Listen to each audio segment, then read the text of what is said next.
पहले नाजरत नामक एक नगर में मरियम नामक एक युवती रहती थी जो बहुत अच्छी थी और सब लोगों के साथ उसका अच्छा व्यवहार था। यूसुफ नामक एक जवान के साथ उसकी मंगनी हुई थी जो एक धर्मी व्यक्ति था।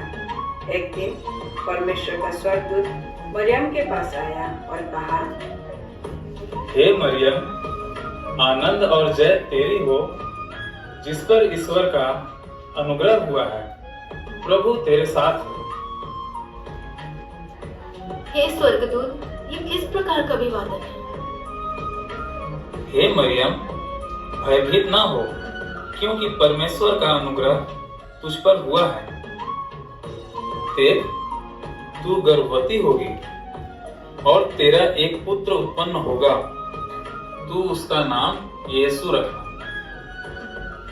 वह महान होगा और परम प्रधान का पुत्र कहलाएगा, और प्रभु परमेश्वर उसके पिता दाऊद का सिंहासन उसको देगा, और वह याकूब के घराने पर सदा राज्य करेगा, और उसके राज्य का कभी अंत न होगा। ये कैसे संभव होगा? मैं तो किसी पुरुष को जानती तक नहीं। हे मरियम, पवित्र आत्मा तुझ पर उतरेगा और परम प्रधान की सामर्थ्य तुझ पर छाया करेगी। इसलिए वह पवित्र जो उत्पन्न होने वाला है परमेश्वर का पुत्र कहलाएगा। और देख, तेरी कुटुंबिनी इलीशिबा के भी बुढ़ापे में पुत्र होने वाला है। यह उसका जो बांझ कहलाती थी 6वां महीना है, क्योंकि जो वचन परमेश्वर की ओर से होता है वह प्रभाव रहित नहीं होता। देख, मैं प्रभु की दासी हूँ, मुझे तेरे वचन के अनुसार हो। यहूदा के एक नगर में जकरिया नामक एक याजक रहता था जिसकी पत्नी का नाम इलीशिबा था। वो बांझ थी और मरियम की रिश्तेदार थी। बहुत सालों के बाद प्रभु के अनुग्रह से इलीशिबा गर्भवती हुई। ये बात स्वर्गदूत जिब्राइल ने मरियम से कहा कि इलीशिबा गर्भवती है और उसका 6वां महीना चल रहा है। यह सुनने के बाद मरियम ने मन में सोचा और कहा, स्वर्गदूत ने मुझे बताया है कि मेरी कुटुंबिनी इलीशिबा गर्भवती है। मैं उससे मुलाकात करने के लिए जरूर जाऊंगी और उसे अपनी आंखों से देखूंगी।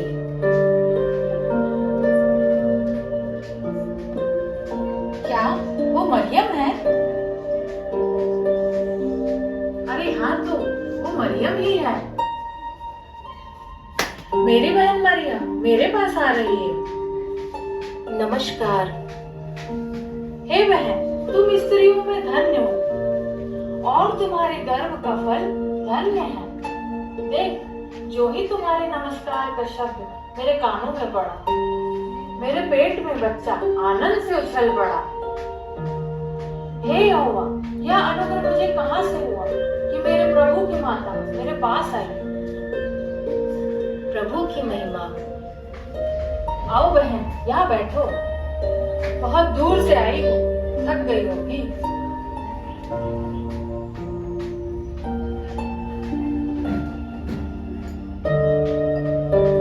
तुम भी मेरे पास बैठो। बहुत दिनों के बाद हम मिले हैं ना। मुझे बहुत अच्छा लग रहा है। मुझे भी बहुत अच्छा लग रहा है बहन। आप कैसी हो? मैं बिल्कुल ठीक हूँ। तुम कैसी हो? मैं ठीक हूँ। आपसे मिलने का मन किया तो मैं चली आई। अच्छा किया तुम मेरे पास आई। स्वर्गदूत जिब्राइल मेरे पास आए थे और उन्होंने मुझे आपके बारे में सब कुछ बताया, इसलिए मैं दौड़ी चली आई। प्रभु की महिमा हो। स्वर्गदूत जिब्राइल ने मेरे बारे में तुमको सब बता दिया है।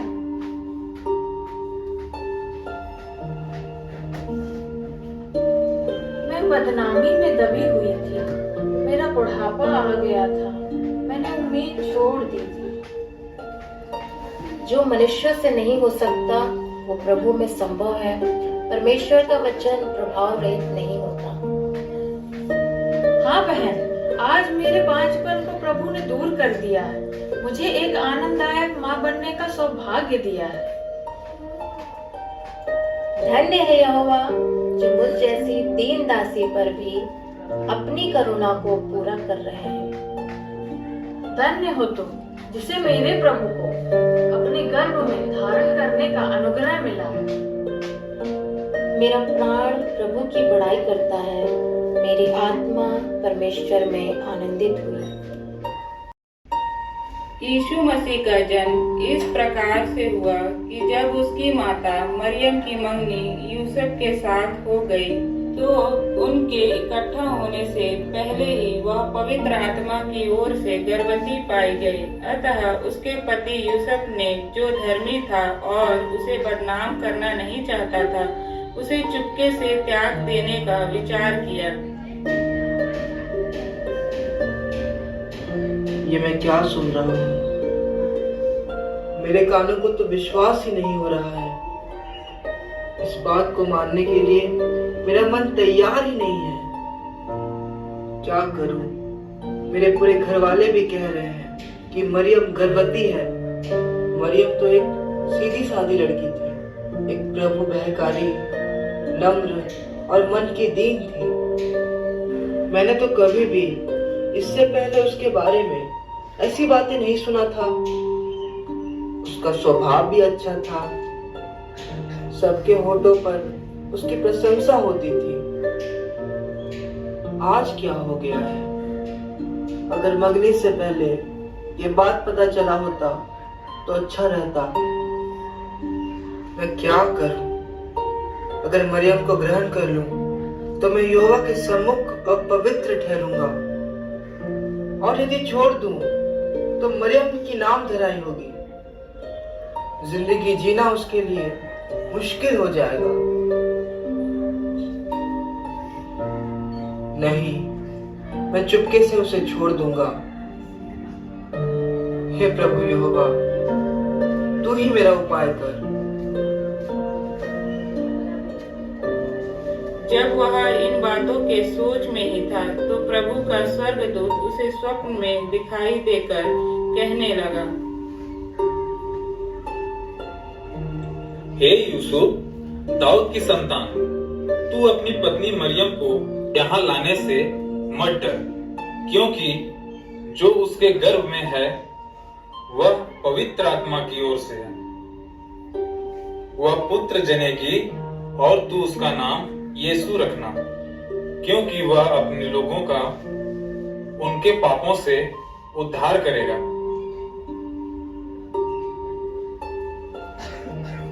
धन्य हो मेरे प्रभु यहोवा, जिसने मेरी सारी दुविधा को दूर कर दिया है। मैं अब किसी की भी बातों में नहीं आऊंगा, मैं केवल प्रभु की ही बात मानूंगा। तब यूसुफ उठा और मरियम के पास गया।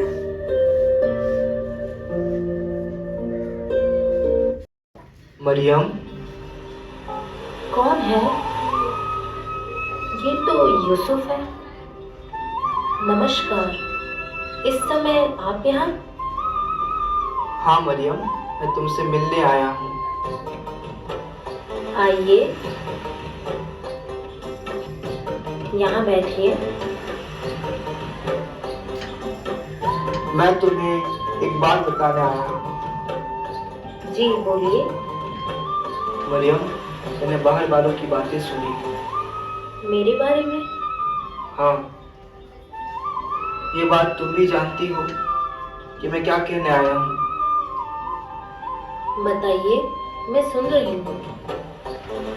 तुम्हारे गर्भवती होने के बारे में मैंने तुमको गलत समझा, पर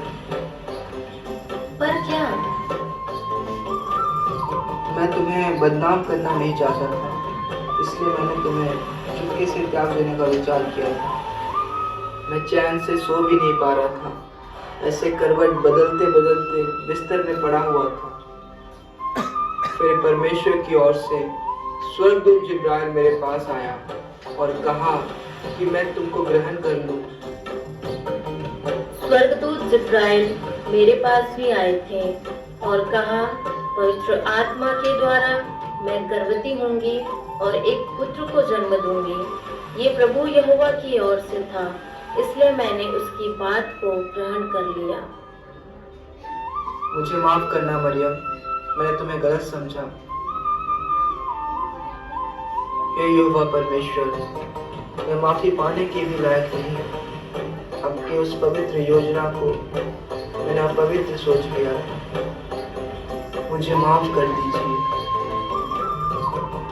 अब मैं खुशी खुशी मरियम को अपनाता हूँ। तो आओ मरियम, अब से तुम मेरे साथ रहोगी।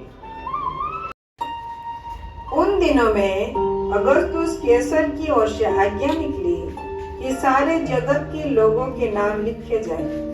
यह पहली नाम लिखाई उस समय हुई जब क्विरिनियस सीरिया का हाकिम था। सुनो सुनो सुनो, सारे देश के लोग सुनो। अगस्तस कैसर की ओर से आज्ञा निकली है कि लोग अपने अपने नगर को जाकर अपना अपना नाम लिखाएं। और सब लोग नाम लिखवाने के लिए अपने अपने नगर को गए, और यूसुफ भी, इसलिए कि वो दाऊद का घराने और वंश का था। गलीली के नासरत नगर से यहूदिया में दाऊद के नगर बेथलेहम को गया, अपने मंगेतर मरियम के साथ जो गर्भवती थी। मरियम, मरियम, जी हाँ, बोलिए। हमें बेथलेहम जाना होगा अपना नाम लिखवाने के लिए। ये अगस्तुस कैसर का आदेश है। क्या मेरी इस परिस्थिति में? मेरे लिए बहुत मुश्किल होगा। हमें अवश्य जाना पड़ेगा मरियम, ये आज्ञा निकली है। तब दोनों नाम लिखवाने के लिए दाऊद के नगर बेथलेहम को गए।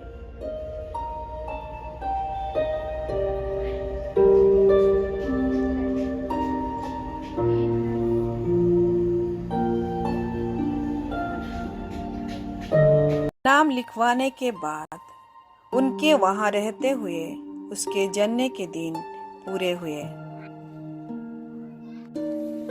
मेरे पेट में बहुत दर्द है। लगता है बच्चे के जन्म लेने का समय आ गया है मरियम। बहुत कष्ट है, मुझे कहीं ले चलो। तुम चिंता मत करो, मुझे वहाँ एक घर दिखाई दे रहा है, मैं तुम्हें वहाँ ले चलता हूँ।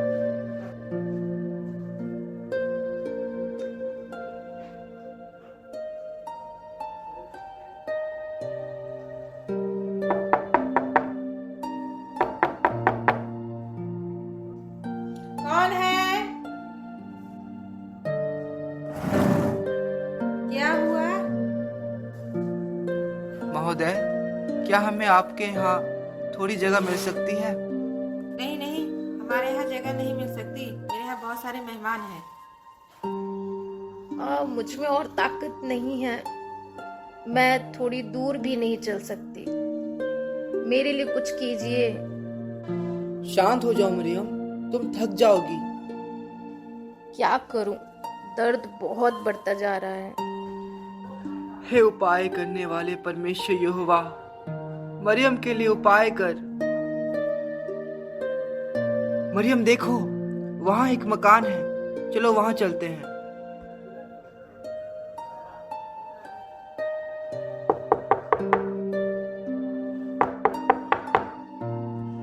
जी, क्या काम है?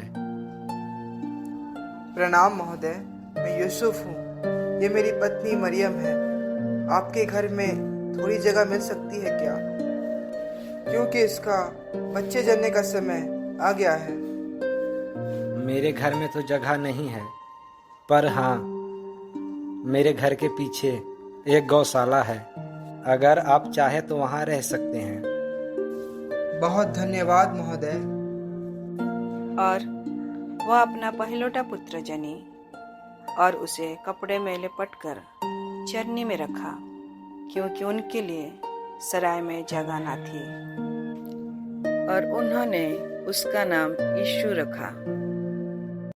उस देश में कितने गड़हैये थे जो रात को मैदान में रहकर अपने झुंड का पहरा देते थे, और प्रभु का एक दूत उनके पास आ खड़ा हुआ और प्रभु का तेज उनके चारों ओर चमका। वे बहुत डर गए। तब स्वर्गदूत ने उससे कहा, मत डरो, क्योंकि देखो मैं तुम्हें बड़े आनंद का सुसमाचार सुनाता हूँ जो सब लोगों के लिए होगा। आज दाऊद के नगर में तुम्हारे लिए एक उद्धारकर्ता जन्मा है, और यही मसीह प्रभु है।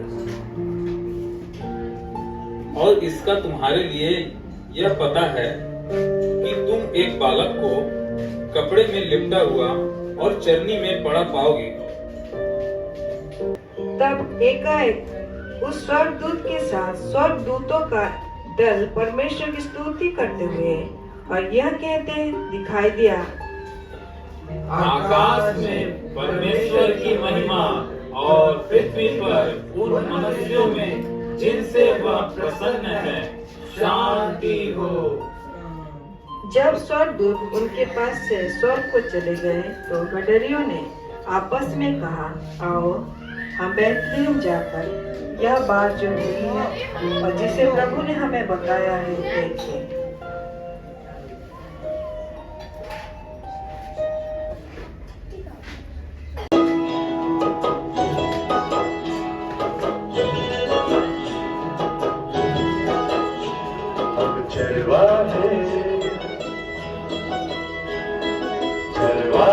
नचे झूमके, चरवाहे नचे झूमके, आज सभी गा रहे सुर मिला रहे, आज सभी गा रहे सुर मिला रहे, मिलके करे वंदना। चरवाहे नचे झूमके, चरवाहे नचे झूमके। हेरोदेस राजा के दिनों में जब यहूदिया के बैतलहम में यीशु का जन्म हुआ तो पूरब से कई ज्योतिषी यरूशलेम में आकर पूछने लगे, महाराज की जय हो। बताओ क्या समाचार है? महाराज कई ज्योतिषी आए हैं पूरब देश से, आपसे मिलना चाहते हैं। उन्हें हमारे सम्मुख पेश किया जाए। जी महाराज, आप अंदर जा सकते हैं। बादशाह सलामत कीजिए। बताइए क्या चाहते हैं? यहूदियों का राजा जिसका जन्म हुआ है कहाँ है? क्योंकि हमने पूर्व में उसका तारा देखा है और उसको प्रणाम करने आए हैं।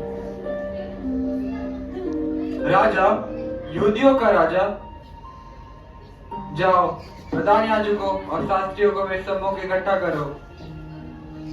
जी महाराज। प्रधान याजकों और शास्त्रियों हाजिर हो। महाराजा की जय हो। मसीह का जन्म कहाँ होना चाहिए? महाराज, हम अभी शास्त्रों में से ढूंढ कर बताते हैं।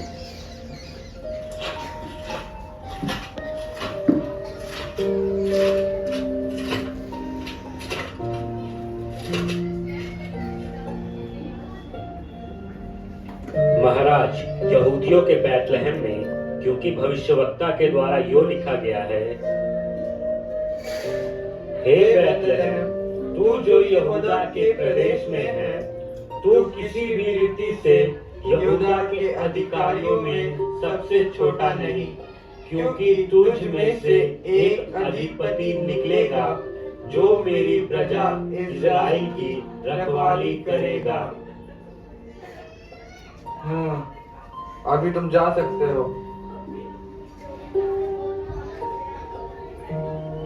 जाओ उस बालक के विषय में ठीक ठीक मालूम करो और जब मिल जाए तो मुझे समाचार दो ताकि मैं भी आकर उसको प्रणाम करूं। जो आज्ञा महाराज। राजा? कैसा राजा? कहाँ का राजा? मेरे होते वो युवतियों का राजा? मैं ऐसा होने ही नहीं दूंगा।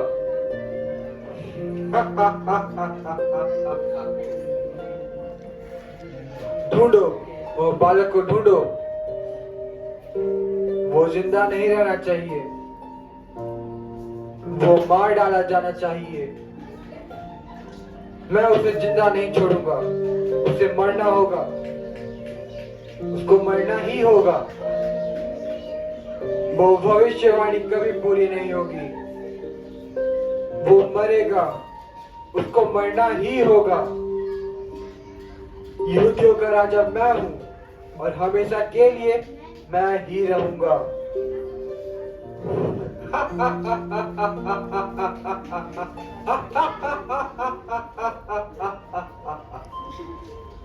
राजा की बात सुनकर चले गए और जो तारा उन्होंने पूरब में देखा था वह उनके आगे आगे चला और जहाँ बालक था उस जगह के ऊपर पहुंचकर ठहर गया। उस तारे को देखकर वे अति आनंदित हुए। उन्होंने उस घर में पहुंचकर उस बालक को उसकी माता मरियम के साथ देखा और मुंह के बल गिरकर बालक को प्रणाम किया, पर अपना अपना थैला खुलकर उसको सोना और लोबान और गंधरस की भेंट चढ़ाई। तब सपनों में यह चेतावनी पाकर वे हेरोदेस के पास फिर ना जाना। वे दूसरे मार्ग से अपने देश को चले गए।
Christ